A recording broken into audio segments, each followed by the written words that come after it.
Welcome to the Slop Temple. We pray this video helps. You start by roasting the sweet potatoes because baking concentrates their sweetness and reduces moisture. This gives a stable base. Once the skins yield, scoop the flesh into a bowl and mash to remove lumps. Texture matters. Meanwhile, measure sugar, butter, milk, eggs, and spices so you're not mixing hot potato and cold ingredients. Make sure the oven is reset to 350 degrees before you assemble. This transition stabilizes baking time and ensures the casserole finish. You now create a smooth, cohesive filling by combining butter and sugar to trap air, then adding eggs for structure. This step affects rise and creaminess.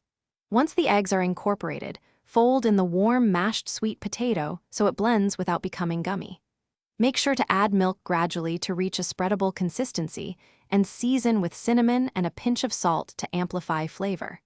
After tasting and adjusting, transfer the mixture into your grease dish and level the top for even baking.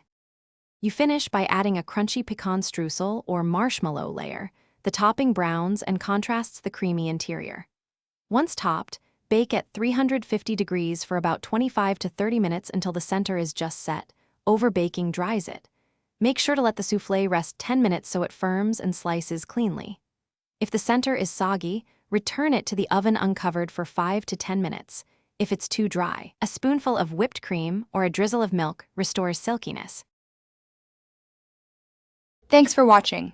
Consider subscribing if we helped you.